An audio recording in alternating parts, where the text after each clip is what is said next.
This is my second live video. I'm going to try to do more of them. To be honest, it's a little overwhelming. I was in my age. I mean, I don't feel like 55. I always feel younger than that. But there's something about social media and what platform and YouTube Live versus Shorts and Instagram Reels and my podcast. There's just a lot going on, and I'm just gonna use that card and be like, look, I'll do the best I can to be consistent, but right now, um, I do these kind of lives when I feel inspired to talk about something. Um, I do my podcast when I have guests or when I have topics that I need to put out there on the podcast platforms. And Instagram and Facebook and X and those for me are just like places where I can post information, updates, and things like that. I may try some Instagram live. If you have any suggestions, let me know. Um, hey, welcome back. This channel is called ADHD is Over. That's my mission, is to essentially give parents an additional tool that they can use to ask the right questions, to find the right information. When I say the right information, what I really mean is like the mainstream narrative is a very one-sided, incomplete narrative. It tells you this is the truth. My movement is here to say, well, that's part of the truth, but you're not showing everything. Because if the mainstream narrative was transparent to really give us all the information that's out there on ADHD, not just what they say is true or is the truth, which by the way, science and medicine should never act like that. That's arrogance and ignorance. And unprofessional to say this is the truth. The results are in. Don't question it. I go into some more detail in my book ADHD is Over. That's coming out in October, and I talk about that. And by the way, I think I'm going to turn this on here. It's a little better. It gets a little dark in one side of my office here. But so anyway, so I'm hoping that my book becomes this wedge that gets inserted. First of all, right between a diagnosis has been received and the first action has been taken. And I've had parents react that way, where they say, thank you for giving me this information, whether it's the podcast or my book. I've shared some manuscripts before it was printed. I've recently shared some copies, and parents are seeing value in the book being shorter, meaning my book is under 150 pages. I wanted it that way because that's usually when I check out, as somebody with this kind of creative, often distracted brain. I cannot be, hey, Jahid, welcome. This is my second live. So I really don't have a lot of interaction going on in terms of typing, and I can't. My phone is up on so I'll try to chat, as I'm talking, but thank you for being here. Bangladesh, awesome. That's so cool. I have listeners for my podcast, ADHD is Over. I have listeners from around the world. It's really cool to see people from India, Canada, Germany, Australia. It just like sometimes there's countries that I didn't even know existed, because I don't know all the countries in the world. It's not that I'm ignorant and I don't want to know them. It's that there's so many small countries and things change that like it's great to hear. Jamaica is in the house. That's amazing. Bangladesh and Jamaica, definitely two countries on my bucket list. Again, this is my second live. What I'm doing is I'm sharing a bit more also on ADHD. What is ADHD? It's different in Bangladesh than it is in Jamaica, than it is in the US, than it is in other countries, right? Because it's dependent on the environment. There's countries that don't have ADHD. They don't talk about it. It just doesn't exist. They just have citizens that struggle with certain things. And so you would consider that like, oh, there's challenges. Okay, well, let's work with that, right? In the US, there's a need, and this is a human need, to label and put things into boxes, right? It makes us feel safe. We know who we're dealing with. We feel like we're in control. It's kind of a fake safety. Like it's basically all here to reduce our fear of death. I'm getting very deep here, but like, let's face it, we're all afraid of death, some less than others, some more. So whatever we can do to kind of manage that fear, whatever control we can put into our lives, and usually with that comes also a certain comfort, right? You have a comfort, and You feel that you're in control, so now hopefully nothing will disrupt that control and that comfort. But when something does, which life does often come and disrupt us, sometimes my day is so great and I have such great news that the next thing my dog's throwing up, or ants are all over the kitchen, or something happened with my son at school, right? So whenever we feel like things are good and safe and in control, life disrupts it. And so my movement is really here to say, look, that's not going to change, but it's how you react to what's happening that you have power over. I can react angry, sad, or happy or grateful to the same event that's happening, the same experience in life that's happening to me. I have a choice to react differently, right? So that's our power. I can't change the weather, the fact that it's raining, but I can choose to go out in the rain, stay in, wear a raincoat, don't drive carefully, have an umbrella, go out with no umbrella or raincoat. Like, I have lots of choices. And I'm using that as a metaphor. So back to ADHD. If you're someone struggling with it, or you have a child that struggles with it, or a friend or family member, I'm here to say that the struggle is real. You're struggling with whatever you're struggling with. And to you, the individual called you, that's real. The label is not. The label we made up. It's a word. It's not even a word. It's an abbreviation. ADHD stands for Attention Deficit Hyperactivity Disorder. That's a label, an abbreviation we've given to a group of symptoms. What are symptoms? Well, they're observed behaviors. There's no medical test, no blood test for ADHD. It's not a real medical disorder. It's a psychiatric disorder. Psychiatric disorders are invented. Medical disorders are discovered. There's a big difference. I'm splitting atoms here because it's really important. So the label is applied to a bunch of symptoms that are really observed behaviors. So the real question isn't like, when I say, why do you have ADHD? Oh, because I'm inattentive, hyperactive, and impulsive. And I say, well, how come you are inattentive, hyperactive, and impulsive? Well, because I have ADHD. No, you cannot take a descriptor of the symptoms and make it the cause of your behaviors. I'll say that again. You cannot take a descriptor, the label of a bunch of symptoms, and say that that's the cause of your ADHD. The question is, why are you behaving inattentively, impulsively, and hyperactive, right? What happened that your brain got wired this way? Hey, Jax, thanks for joining. Your brain got wired in a certain way based on your experiences in life, usually goes back to childhood stress, trauma, what I call transgenerational hand-me-down environment and ways of being, behaviors, right? We often, children, their nervous systems co-regulate with their parents. Look that up, co-regulation. The nervous system, right? If a parent is always angry or anxious, the child pretty much unconsciously, the system also gets wired that way. So it's not the genes, it's the environment. That's why I always say ADHD is not genetic in a sense that there's nothing we can do. I got this gene. There, by the way, there is no ADHD gene. There's also not a gene for alcoholism. That's all been sort of like propaganda aided by the mainstream narrative. Because if they tell you it's genetic, then you're like, oh, there's nothing I can do. What can I do? And then it's like, oh, take medication, you're fine. Okay, I'll do that, right? But if you knew that there actually is a lot you can do, because epigenetics is a field of genetic research, has shown that genes get turned on or off depending on the influence of the environment that you're in. So yes, you might be predetermined to be a sensitive person or to have certain genes that, get activated based on genetics. But most of the time, your environment determines if a gene gets activated, meaning turned on. So it's never predetermined.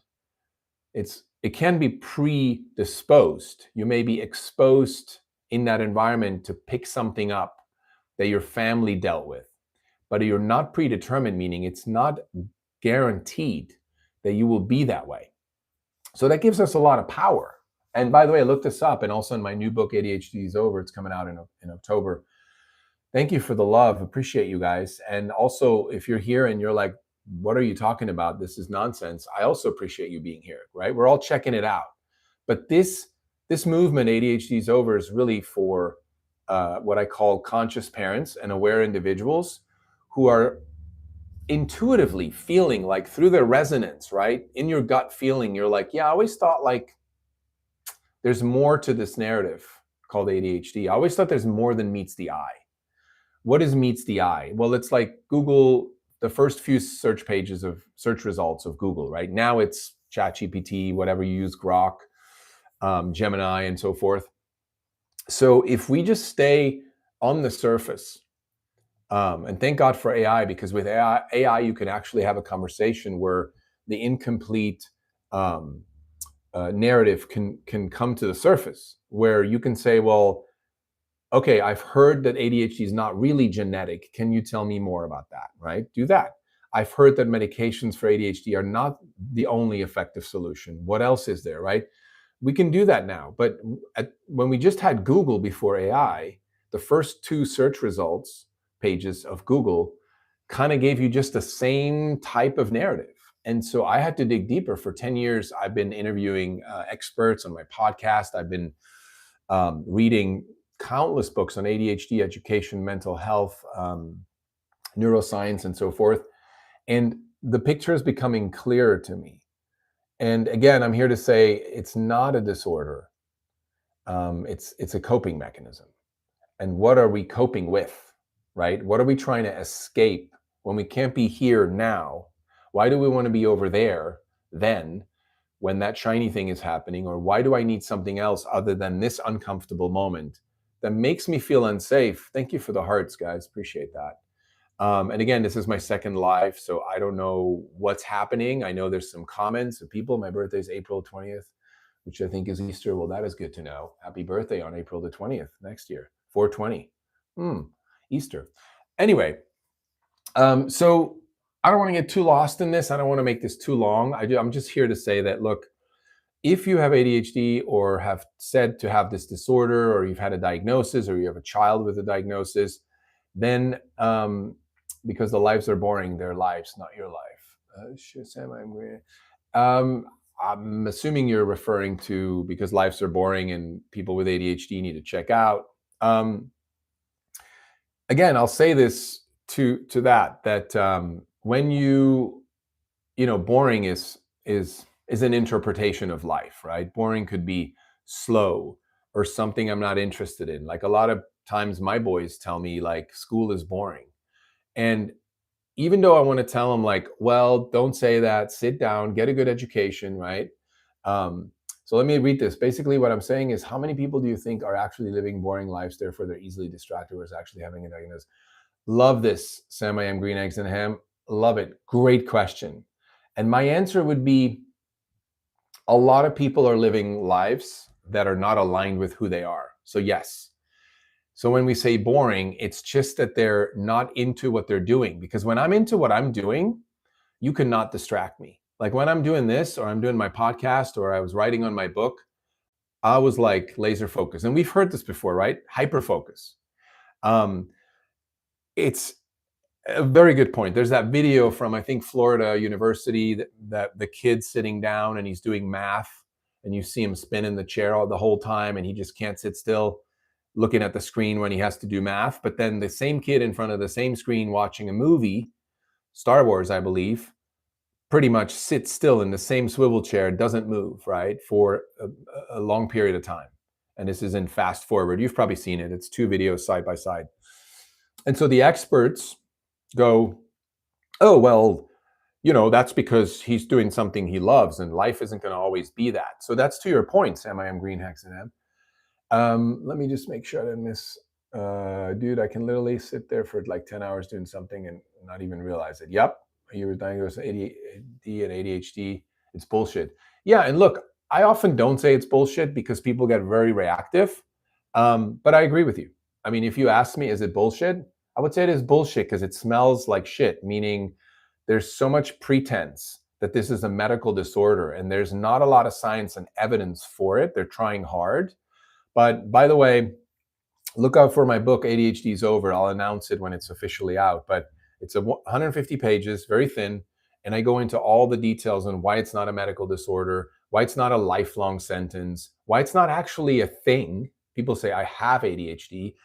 No one can have it. It's not a thing. It's not like a tumor in the brain that we have medical tests for, blood tests that we can cut open a brain and see the tumor. Whether you're in New York or San Diego, the physician, different physician, they'll see the same abnormal changes in the brain and they can diagnose it. ADHD, it's all observed behavior. It's someone saying, oh, I saw you get up 10 times during school. That means you have this thing. Where is it? It's nowhere. It's not in your brain. That's why I call it bullshit.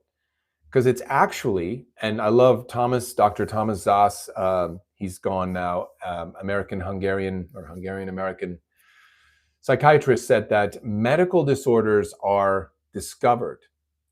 Psychiatric disorders, which ADHD falls under, are invented. Why? Because they're voted on.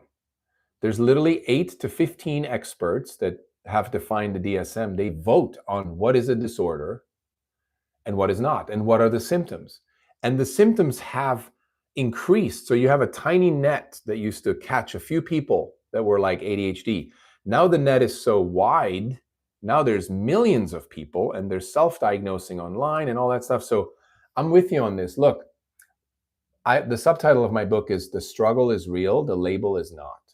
I have no doubt and never denied that there aren't people out there, including myself, and probably you, Sam, I am, like, that struggle. Like, there's friction. There's, when we're doing boring stuff, or when we're out in the world where it doesn't feel safe, or it's too loud, or people are fucking weird, or the world is just louder and crazier, like, it's uncomfortable. And then we react a certain way, right? Then we have those behaviors that are considered inattentive, impulsive, and so forth. And so I always say, like, yeah, I struggle with certain things, but I don't have a disorder. A disorder means there's something wrong with my brain. No. And imagine telling that to a 6-year-old, 7-year-old. Hey, honey, your brain is, not quite there. I hate this Ned, what's his name? Ned Hallowell, the doctor who wrote a couple of books on ADHD, or more than a couple, but he says, oh, children have a Ferrari, their brain is like a Ferrari engine with a bicycle brake. I was like, that's ridiculous. I would never tell my young child that this is way too fast and too loud and you only have a tiny little brake, so we got to give you medication and there's something wrong with you. That's incredible. Let's see. No Sage says, it seems to me that focusing on doing right in one's life makes anything tolerable. Yeah, that's funny. It didn't scroll. Sorry, guys. Boredom, pain, isolation, etc. Anything is tolerable when one thinks they're doing the right thing. Yeah. Hey, I'm a kid. I'm lying. I'm a kid too, by the way. I'm 55, but I still feel like a fucking kid. The detection process corrupted. More money is better money. When you say detection, you're probably talking about the diagnosis, the system of diagnosing people and medicating them, perhaps, right? I will just say that in 10 years of research, I've discovered a lot of stuff that I didn't want to make my book about anti-pharma or,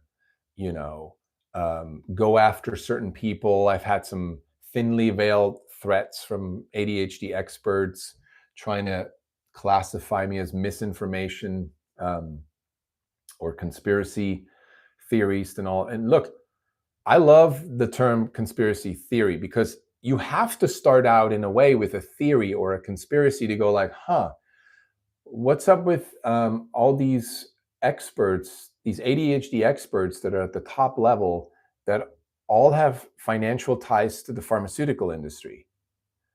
Just because I question that, am I a conspiracy theorist? No. Let's see. Yes, to get a bigger net. Well, I mean, think about it. Before it got corrupted, it was like fishermen with a... Oh, absolutely. I agree with you. Now it's 50-50. Well said. I love that metaphor. I may borrow that. I'm not going to steal it. I'll borrow it and I'll see if I can, Sam, I am. Yeah. If I remember, I will give you that credit, of course. But yeah, so I was talking about the pharmaceutical, right? The financial ties from these experts have with pharmaceutical companies. I didn't want to make a documentary or a film that goes down the rabbit hole because I felt the darkness of it. I felt that I'm going to be poking a hornet's nest And that's not really what I want to do. I'm not an agitator in that sense. I'm already agitating people anyway with my movement, but I want to empower parents or individuals, right? Um, to have this information readily available, because it took me countless hours. I don't know how many hours I spent in 10 years digging deeper and finding articles and scientific studies and running them by people that I trusted and figuring out what's missing. And like, I was like a detective, and it's ongoing. It's never going to end, you know. Um, but I do this so that I can have these conversations with people like yourself. Let's see, Sam, I am, haha, whatever it takes me not to pay me not to pay me. What do you mean? Um, bye, Jax. Thank you. Um, let's see, you meaning, whatever it takes me not to pay me, whatever it takes you not to pay me, right? Oh, for the quote, to use the quote. For the quote, I'll pay you. I'll send you a free book. How's that? You'd have to go to the website ADHDsover.com and just send me an email and put your address. I'll send you a free book. Serious. I don't care where you live. I appreciate your comments. So what I get up for in the morning is, I know you're kidding, but if you're interested in the book, where is it? Right here. That's what it looks like. It's a small book. Hey, Jax, welcome back. I'm just saying that if you're interested in getting a free copy, I still have a few left here that I'm giving away for free. Just go to ADHDsover.com and send me an email, and I'll mail you a book. I will get this out to you guys. Just an update. My 16-year-old son, almost 17, who was the reason for this, who got diagnosed back in 10 years ago. He went to a child-led school. We took him out of public schools, and we just made it happen. We got some grants and scholarships, and we ended up at a school where the kids could just do whatever they wanted to do, and no homework, no grades. So my kids were in there for 4 years, and then eventually they transitioned to public, back to public and some private. But in 4 months, with the help of a tutor, very affordable tutor, they caught up. From 4 years of no homework, no grades. Now they're both performing well at academically rigorous, not rigorous, but academically, stressful schools. They get good grades, decent grades. They're not A students, but they're like some A's, some B's, really good students, in my opinion. I told them it's not about being an A student. It's about doing the best you can.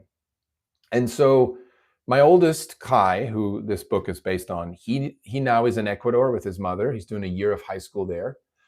He went to a summer camp on the Galapagos Islands where he actually volunteered to help clean like turtle refugee area and like refuge, I think, not refugee, but environmental stuff. And he had a job before he left here. He was a busser at a restaurant, and he was never medicated.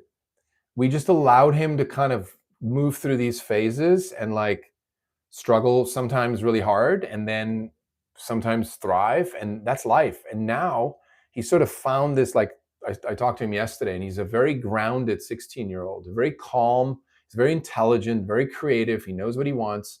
And I'm here to say that, like, did you know I'm scared of jobs? Yeah, I'm scared of jobs too. I mean, getting a job, working, if that's what you're talking about. Sorry, it's just on my little iPhone, and it's hard for me to see. I do have to take off here in 2 minutes. I got therapy myself. I don't make that a secret. I have a great therapist. I'm working on rewiring my own brain to slow down in life, to really take on what I need to take on. I committed a lot of infidelity in my relationships. I've had a lot of things slip through the cracks. I've lost a lot of money. There's just things that with my own behaviors, I'm struggling with, but I would never consider myself ADHD or label myself or take medications, because to me, that's a Band-Aid. That's a quick fix. I got to do the deep healing work first. And if then after years of doing that, I still feel like I'm failing, my life is falling apart, which is not, then if I wanted to, I could take medications, but I don't want that dependency. I don't want to feel like I need something to function in the world, because that's what creates dependency. And then there's the physical dependency. I don't know if you knew this, guys, but a lot of people are surprised to hear that Adderall and Ritalin are Schedule 2 drugs on the DEA. If you go to the DEA website, look at Schedule 2 drugs. You'll find Ritalin and Adderall alongside with meth, amphetamine, cocaine. So, as a parent, I would be like, what? Wait, what? What am I giving my 5-year-old, right? Anyway, guys, I really appreciate you all. Zanaya, Jax, Sam, I am. Maybe your name is Sam. I don't know. Everybody who's joined, this was really cool. Like I said, this is my second live. I'm going to do more of them. If you guys want, check out some of the podcast stuff too on the website, ADHDsover.com. And like I said, if you email me with your address, I'll send you a free book. Just say YouTube Live, from YouTube Live, could you mail me a book? I'll get this out to you guys. That's why I freaking wrote this thing, because I need this information out now so people have more than just a mainstream narrative. So anyway, hey, sending you guys lots of good vibes. Have a great day wherever you're at. I'm in California, wherever you're at. Enjoy the day, seize the day. This is all we got right now, right here. All right. Be well, guys. Thank you. I don't even know how to end this thing. That's where I'm at.